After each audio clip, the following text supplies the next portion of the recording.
അന്താരാഷ്ട്ര സമൂഹം ഇന്ന് ആറ്റം ബോംബിന്റെ ഭീഷണി നേരിട്ടുകൊണ്ടിരിക്കുകയാണ്. ഈ ഘട്ടത്തിൽ എന്താണ് ഒരു ആറ്റം ബോംബ്? പല ആളുകളും എന്നോട് തന്നെ ആറ്റം ബോംബ് എന്താണ് എന്നും എന്താണ് അതിലെ പ്രവർത്തനങ്ങൾ എന്ന് വിശദീകരിക്കാൻ വേണ്ടി പലതവണ ആവശ്യപ്പെട്ടിരുന്നു. എന്നാൽ ഈ ഒരു വിശദീകരണം കൂടുതൽ ഫിസിക്സ് പഠിച്ചിട്ടുള്ള ആളുകൾക്കല്ല, സാധാരണക്കാരായ ആളുകൾക്ക് പോലും ഇത് എങ്ങനെയാണ്, എന്താണ് ഇവിടെ സംഭവിക്കുന്നത് എന്ന് മനസ്സിലാക്കി കൊടുക്കുകയാണ് ഈ വീഡിയോയിൽ ഞാൻ ഉദ്ദേശിക്കുന്നത്. അതുകൊണ്ട് ആദ്യം നമുക്ക് എന്താണ് ആറ്റമെന്നും എന്താണ് ഐസോടോപ്പുകൾ എന്നും മനസ്സിലാക്കേണ്ടതുണ്ട്. അപ്പോഴേ ആറ്റം ബോംബ് അല്ലെങ്കിൽ എന്താണ് ഒരു ആണവ റിയാക്ടർ എന്നതൊക്കെ നമുക്ക് മനസ്സിലാക്കാൻ സാധിക്കുകയുള്ളൂ. നമ്മൾ യുറേനിയം സമ്പുഷ്ടീകരണം ഇങ്ങനെ പലതും നമ്മൾ കേട്ടിട്ടുണ്ട്. പക്ഷേ ഇതെല്ലാം എന്താണ് എന്ന് മനസ്സിലാക്കണമെങ്കിൽ ആദ്യം നമുക്ക് ആറ്റം എന്താണ് എന്നറിയണം. അതുകൊണ്ട് നമ്മൾ ആറ്റം എന്താണ് എന്നാണ്. ഇപ്പോൾ ഉദാഹരണത്തിന് നമ്മൾ ഏതെങ്കിലും ഒരു മൂലകം എടുക്കുക, ഇരുമ്പ് അല്ലെങ്കിൽ കോപ്പർ ഏതോ ആകട്ടെ.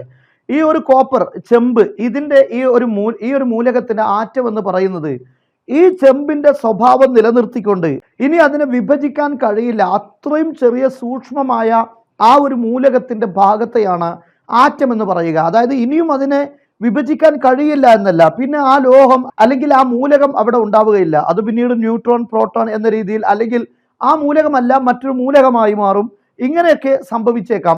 അതേ സമയത്ത് ഇരുമ്പായി നിലനിൽക്കുന്ന, ഇനി വിഭജിക്കാൻ പറ്റാത്ത അതിൻ്റെ ഏറ്റവും ചെറിയ ഒരു കണികയാണ് നമ്മൾ ആറ്റം എന്ന് പറയുന്നത്. ഇനി അതിനെ ആ ഇരുമ്പായി നിലനിർത്തി അതിനെ ഇനി വിഭജിക്കാൻ കഴിയില്ല. അങ്ങനെയുള്ള ഒരു ഘടകമാണ് ആറ്റം എന്ന് പറയുന്നത്. ഇപ്പോൾ ആറ്റത്തിൻ്റെ ഒരു രൂപമാണ് നിങ്ങൾക്ക് ഇവിടെ കാണാൻ പറ്റുന്നത്. ഈ ആറ്റത്തിൽ നമുക്ക് പ്രധാനമായും ഇലക്ട്രോണുകളുണ്ട്, അതുപോലെ തന്നെ ന്യൂക്ലിയസും ന്യൂട്രോണും പ്രോട്ടോണും നമുക്ക് കാണാൻ പറ്റും. ഇത്രയും കാര്യങ്ങളാണ് ഒരു ആറ്റത്തിനുള്ളത്.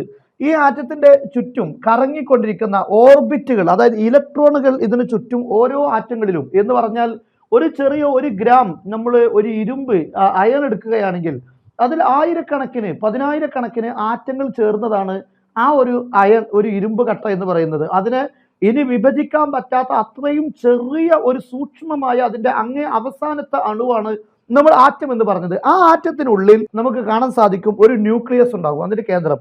ഇതിനകത്തായിരിക്കും ന്യൂട്രോണും പ്രോട്ടോണും ഉണ്ടാവുക. ഈ ന്യൂട്രോണിന്റെ ഉദാഹരണം ചുവപ്പും അതുപോലെ തന്നെ ഇവിടെ മറ്റൊരു കളറിലും രേഖപ്പെടുത്തിയിട്ടുണ്ട്. അപ്പോൾ അതിൻ്റെ ന്യൂക്ലിയസ്, അതിൻ്റെ കേന്ദ്രത്തിൽ, അതായത് ഇതിൻ്റെ ഭാരം നിലനിൽക്കുന്ന ആ ഭാഗത്തെയാണ് നമ്മൾ ന്യൂക്ലിയസ് എന്ന് പറയുന്നത്. അതിൻ്റെ കേന്ദ്രത്തെയാണ് ന്യൂക്ലിയസ് എന്ന് പറയുന്നത്.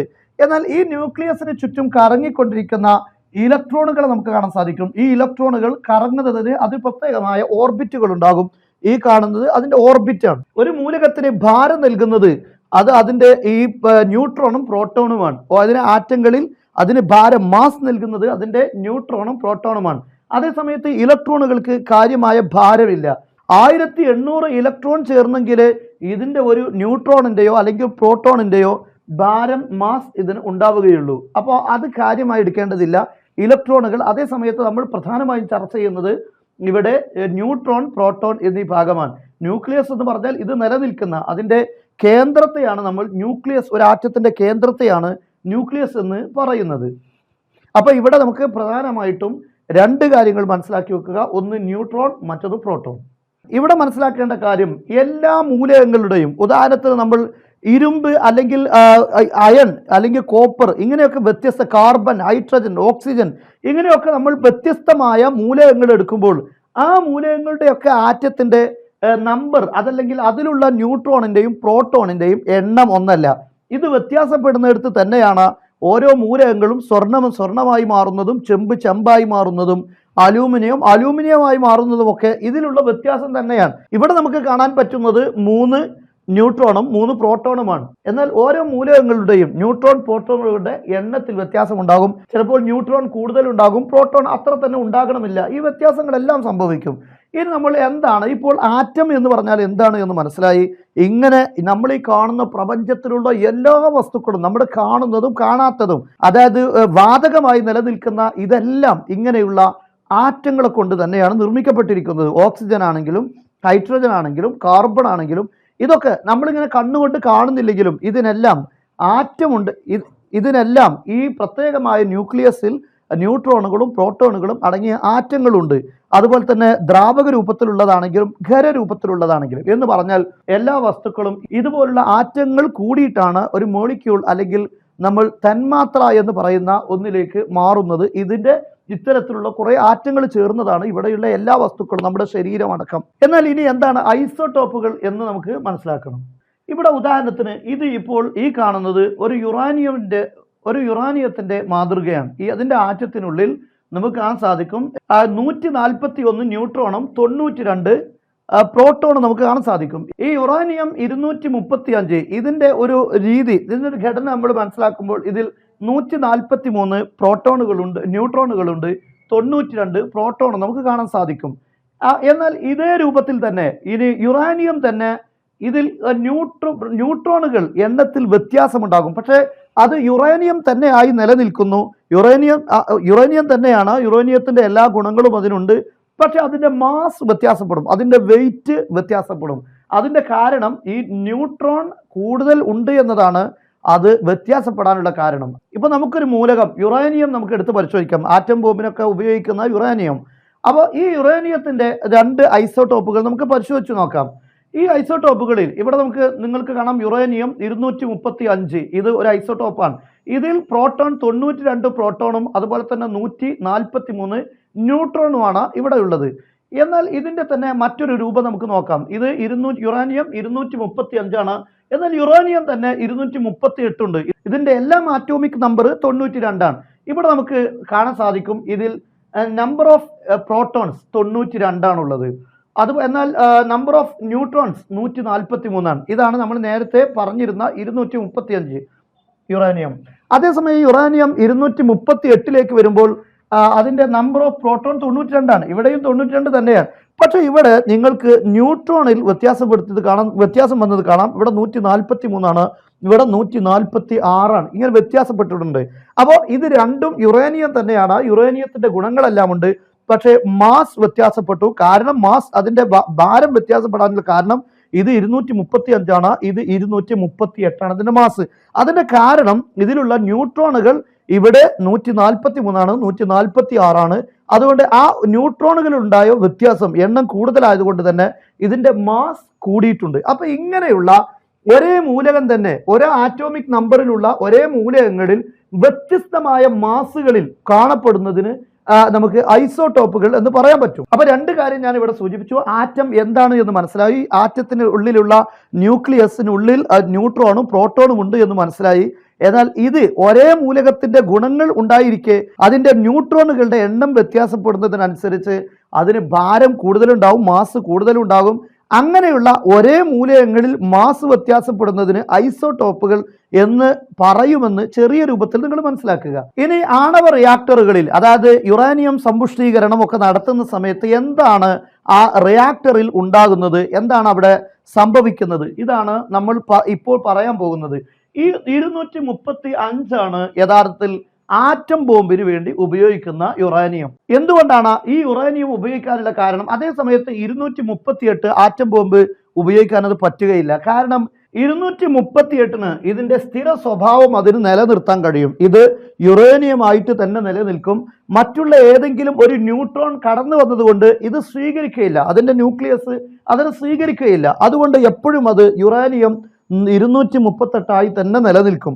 അതേ സമയത്ത് ഇവിടെ നമുക്ക് ഇതിന്റെ ഐസോടോപ്പ് 235 വന്നാൽ ഇവിടെ ഒരു ന്യൂട്രോണിന്റെ സാന്നിധ്യം ഉപരിതലത്തിൽ നിന്ന് ഉണ്ടായാൽ ആ ന്യൂട്രോണിനെ ഇതിന്റെ ന്യൂക്ലിയസിലേക്ക് ഇത് ആകർഷിക്കും. അങ്ങനെ ആകർഷിച്ചു കഴിഞ്ഞാൽ ഉണ്ടാകാൻ പോകുന്ന വലിയ പ്രശ്നങ്ങൾ നിങ്ങൾക്ക് കാണാം. ഇത് നമ്മൾ പറഞ്ഞ യുറേനിയം 235 ആണ്. പുറമേ നിന്ന് ഒരു ന്യൂട്രോണിനെ ഇതിന്റെ ന്യൂക്ലിയസിലേക്ക് ഇത് ആകർഷിക്കുകയാണ്. ഇങ്ങനെ ആകർഷിച്ചു കഴിഞ്ഞാൽ ഇനി അവിടെ യുറേനിയം 235 ഈ ആറ്റത്തിന് ഇവിടെ നിലനിൽക്കാൻ കഴിയില്ല. ഉടനെ അത് വിഘടിച്ചുകൊണ്ട് 2 മാറുന്നു. ആ 2 മാറുന്നത് രണ്ടും വ്യത്യസ്ത മൂലകങ്ങളുടെ ആറ്റങ്ങളായി മാറി. ഒന്ന് ബാരിയമാണ്, രണ്ടാമത്തെ ക്രിപ്റ്റമാണ്. എന്താണ് ഇവിടെ വ്യത്യാസം ഉണ്ടായത്? ഇവിടെ ഇപ്പോ ഇതിൽ 56 പ്രോട്ടോണുകളും 82 ന്യൂട്രോണുമാണ് ഉള്ളത്. ഇവിടെ കാണുന്നത് 60 ന്യൂട്രോണും 36 പ്രോട്ടോണുമാണ്. പക്ഷെ ഇത് രണ്ടും നമ്മൾ കൂട്ടിക്കഴിഞ്ഞാൽ, ഈ 2 സംഖ്യകളും നമ്മൾ കൂട്ടിയാൽ തന്നെ എത്രയാണ്? ഏകദേശം 320 മാത്രമേ ആവുകയുള്ളൂ. അപ്പോൾ ഇതിന്റെ മാസ് വരുന്നത് തന്നെ 320 ആണ്. അതേ സമയത്ത് ഇവിടെ 335 ഇതിന്റെ മാസ് ഉള്ളത്. അതായത് നേരത്തെ ഉണ്ടായിരുന്ന യുറേനിയം 235 എന്ന് പറയപ്പെടുന്ന ഈ ആറ്റം ഇപ്പോൾ രണ്ടായി മാറിയിട്ടുണ്ട്. അത് ഒന്ന് ബേരിയമാണ്, രണ്ടാമത്തെ ക്രിപ്റ്റൺ ആണ്. ഈ ക്രിപ്റ്റണിന്റെയും അതുപോലെ ബേരിയം ഇതിന്റെ രണ്ടിന്റെയും മാസ് ചേർത്താലും ഒരിക്കലും ഈ മാസ് ആവുകയില്ല. ഇത് ക്രിപ്റ്റണിൻ്റെതാണ്. ക്രിപ്റ്റന്റെ മാസ് നമുക്ക് ഇവിടെ കാണാൻ സാധിക്കും 83.7 ആണ്. അതുപോലെ തന്നെ നമുക്ക് ഇനി ബാരിയത്തിന്റെ നോക്കുകയാണെങ്കിൽ 137 ആണ്. ഇവിടെ ക്രിപ്റ്റൺ ആണ് നമ്മൾ കാണുന്നത്. ഇതിന്റെ ആറ്റോമിക് നമ്പർ 36 ആണ്. എന്ന് പറഞ്ഞാൽ അത് വേറൊരു മൂലകമാണ്, അത് ഞാൻ പറയുന്നു. ഇതിന്റെ മാസ് എന്ന് പറയപ്പെടുന്നത് 83.7 ആണ്. നമ്മൾ നേരത്തെ ബാരിയത്തിൻ്റെത് നമ്മൾ കണ്ടത് 137.3 ആണ്. ഇത് അതേ സമയത്ത് യുറേനിയത്തിൻ്റെത് 238, അല്ലെങ്കിൽ നമ്മൾ നേരത്തെ പറഞ്ഞ 235. എന്തായിരുന്നാലും ഈ ഒരു മാസിലേക്ക് അത് എത്തുന്നില്ല എന്നതാണ്. എങ്ങനെയായാലും നമ്മൾ ഈ പറഞ്ഞ 235 എന്ന മാസിലേക്ക് അത് എത്തുകയില്ല. അപ്പോൾ ഇവിടെ രണ്ടായി വിഘടിച്ചിട്ടുണ്ട്. പക്ഷേ ആ രണ്ടും കൂടെ ചേർത്താൽ അതിൻ്റെ മാസ് പോലും ഈ മാസിന് തുല്യമല്ല. അപ്പോൾ ഇവിടെ മാസ് നഷ്ടപ്പെട്ടു പോയിട്ടുണ്ട്. യുറേനിയം 235ന്റെ മാസ് ഇപ്പോൾ ഈ രണ്ട് ആറ്റങ്ങൾ കൂടെ ചേർത്താലും ആ ഒരു മാസ് ഇതിനില്ല, അതിൻ്റെ വെയിറ്റ് ഇതിനില്ല. അപ്പോൾ എവിടെയാണ് ഇതിൻ്റെ മാസ്, എവിടെയാണ് പോയത്? അതാണ് പിന്നീട് എനർജിയായി മാറുന്നത്, ഊർജമായി മാറുകയാണ്. അതാണ് ഐൻസ്റ്റീൻ പറഞ്ഞത് E=mc² എന്ന് പറഞ്ഞത്. ഇപ്പോൾ എനർജി, ഇപ്പോൾ ഇവിടെ ദ്രവ്യം, യഥാർത്ഥത്തിൽ ദ്രവ്യത്തിന്റെ വലിയൊരു ഭാഗം ഇപ്പോൾ എനർജി ആയി പോയിട്ടുണ്ട്. ഇവിടെ ഈ യുറേനിയം ഇങ്ങനെ വിഘടിക്കുന്ന സമയത്ത്, രണ്ടായി വിഘടിക്കുന്ന സമയത്ത് ഇവിടെ ന്യൂട്രോൺ, ഈ രണ്ട് ആറ്റങ്ങളിലും ആവശ്യമില്ലാത്ത ചില ന്യൂട്രോണുകൾ പുറത്തു വരുന്നു. അതേ സമയത്ത് ആ പുറത്തു വരുന്ന സമയത്ത് ഉണ്ടായ എനർജി, അതായത് ഇവിടെ ഉണ്ടായിരുന്ന മാസ് അത്ര തന്നെ ഇതിന്റെ ഭാരമില്ല, മാസ് ഇല്ല എന്ന് നമ്മൾ പറഞ്ഞു. എന്നാൽ ഈ മാസ് ആണ് പിന്നീട് ഊർജമായി, റേഡിയേഷനായി, ഊർജമായി പുറത്തേക്ക് പോകുന്നത്. ഈ പുറത്തേക്ക് വരുന്ന ഊർജമാണ് നമ്മൾ കരണ്ടും അതുപോലെ മറ്റു പല ആവശ്യങ്ങൾക്ക് വേണ്ടിയും ആണവ റിയാക്ടറുകൾ ഉപയോഗിക്കുന്നത്. ഇത് വലിയൊരു അവസാനിക്കാത്ത വലിയൊരു ഊർജത്തിന്റെ സോഴ്സ് ആണ് യഥാർത്ഥത്തിൽ, ഊർജ സ്രോതസ്സാണ് യഥാർത്ഥത്തിൽ ഈ റിയാക്ടറുകളിൽ നിന്ന് നമുക്ക് ലഭിക്കുന്നത്. പക്ഷെ ഇവിടെ ഉണ്ടായ ഈ എനർജി പുറത്തേക്ക് വരുന്നതാണ് ഇവിടെ അപകടകാരിയായി മാറുന്നത്. അതുകൊണ്ട് തന്നെ അത് സേഫായ ഒരു സ്ഥലത്ത് വെച്ച് മാത്രമേ, ഈ റിയാക്ടറുകളിൽ വെച്ച് മാത്രമേ ഈ ഒരു ഊർജത്തെ നമുക്ക് പുറത്തെടുക്കാൻ സാധിക്കുകയുള്ളൂ. അതേ സമയത്ത് ഇനിയിപ്പോൾ ഈ രണ്ട് ന്യൂട്രോണുകളിലൂടെ പുറത്തു വന്നത് നമുക്ക് കാണാൻ സാധിക്കും. ഈ ന്യൂട്രോൺ ചെയ്യാൻ പോകുന്നത് അടുത്ത യുറേനിയത്തിന്റെ അടുത്ത 235 തൊട്ടടുത്ത ആറ്റത്തിലേക്ക് ഇത് ആകർഷിക്കപ്പെടുന്നു, അതിലേക്ക് ഇടിക്കുന്നു. അതോടുകൂടെ അവിടെ ഉണ്ടായിരുന്ന ആറ്റം അതും വിഘടിക്കുന്നു. അങ്ങനെ അതുപോലെ ഇപ്പുറത്തുള്ള മറ്റൊരു ന്യൂട്രോൺ അത് മറ്റൊരു യുറേനിയം 235 ആറ്റത്തിലേക്ക് ഇടിക്കുന്നു. ഇപ്പോൾ രണ്ട് ന്യൂട്രോണുകൾ പുറത്തു വന്നിട്ടുണ്ടെങ്കിൽ ഇനി സംഭവിക്കുന്നത് ഇത് രണ്ടും മറ്റോരോ ആറ്റത്തിൽ അത് ന്യൂക്ലിയസുമായി ചേർന്ന് അവിടെയും വിഘടനം ഉണ്ടാകുന്നു. അങ്ങനെ 4 ന്യൂട്രോണുകൾ പുറത്തു വരുന്നു. പിന്നെ 4 ന്യൂട്രോണുകളും മറ്റു പല യുറേനിയത്തിന്റെ 235ന്റെ പല ആറ്റങ്ങളിലേക്കും അത് ആകർഷിക്കപ്പെടുന്നു. അങ്ങനെ 4 എന്നത് പിന്നെ 8 മാറുന്നു. പിന്നെ ഈ 8 അതുപോലെ 8 ആറ്റങ്ങളിലേക്ക് ആകർഷിക്കപ്പെടുന്നു, അത് 16 മാറുന്നു. ഇങ്ങനെ ചെയിനായി ഇത് വിഘടിക്കപ്പെടുകയാണ് ആറ്റം. ഇങ്ങനെ എത്ര ഇവിടെ വിഘടിക്കപ്പെടുന്നു അത്രയും എനർജി പുറത്തേക്ക് വരുന്നു, അത് അവിടെ റേഡിയേഷൻ പുറത്തേക്ക് വരുന്നു. ഈ സംഭവമാണ് യഥാർത്ഥത്തിൽ ഒരു വലിയ സ്ഫോടനമായി മാറുന്നത്, ഇവിടെ വലിയ ഒരു എനർജി ഉണ്ടായി മാറുന്നത്. അതായത് ഇതിന്റെ മാസ് ഊർജമായി മാറുന്ന ഒരു പ്രക്രിയയാണ് ഇവിടെ നടക്കുന്നത്. അപ്പോൾ ഇങ്ങനെ ഒരു ന്യൂക്ലിയർ ഫിഷൻ നടത്തി ഊർജം പുറത്തെടുക്കണമെങ്കിൽ തീർച്ചയായും ഇതുപോലുള്ള സ്ഥിരത ഇല്ലാത്ത ഒരു ആറ്റം ഉണ്ടായിരിക്കണം, ഐസോടോപ്പ് ഉണ്ടായിരിക്കണം. പക്ഷെ അങ്ങനെയുള്ള ഒരു ഐസോടോപ്പ് നിർമ്മിക്കുക എന്നതാണ് ഇവിടെ ചെയ്യുന്നത്. ആ നിർമ്മാണത്തിലാണ് ഇത് ആണവായുധം നിർമ്മിക്കാനാണോ അതല്ല ഊർജത്തിന്റെ ആവശ്യത്തിന് വേണ്ടിയാണോ എന്നുള്ള പ്രശ്നങ്ങളൊക്കെ പലപ്പോഴും പല രാഷ്ട്രങ്ങളെക്കുറിച്ചും ഉയർന്നു വരാറുള്ളത്. ഇതാണ് യഥാർത്ഥത്തിൽ യുറേനിയം. അതുപോലെ തന്നെ നമ്മൾ നേരത്തെ കാണിച്ച ബാരിയമാണ് ഈ കാണുന്നത്. ഇത് നമ്മുടെ സാധാരണ ഒരു പാറയാണ്. ഇനി നമ്മൾ മറ്റൊന്നാണ് ക്രിപ്റ്റൺ എന്ന് പറഞ്ഞത്. ക്രിപ്റ്റൺ, ബാരിയവും അതുപോലെ ക്രിപ്റ്റനുമായിട്ടാണ് ഒരു യുറേനിയം ആണവ സ്ഫോടനം ഉണ്ടാകുമ്പോൾ ഈ യുറേനിയം 235 മാറുന്നത്. ഇത് അത്ര അപകടകാരി അല്ലെങ്കിലും ഇത് യഥാർത്ഥത്തിൽ ഒരു വാതകമാണ്. ക്രിപ്റ്റൺ എന്ന് പറയുന്ന ഒരു വാതകമാണ്. ട്യൂബുകൾ പോലുള്ള ലൈറ്റുകളിൽ, ഫ്ലോറസെന്റ് ലാമ്പുകളിലാണ് ഇത് ഉപയോഗിക്കുന്നത്. വൈദ്യുത മണ്ഡലത്തിൽ ഈ ഒരു വാതകം നിറച്ചു കഴിഞ്ഞാൽ അതിന് ഇതുപോലെ വെള്ള നിറത്തിൽ നമുക്ക് കാണാൻ സാധിക്കും. അപ്പോഴാണ് ഇതിനെ നമുക്ക് ദർശിക്കാൻ സാധിക്കുന്നത്.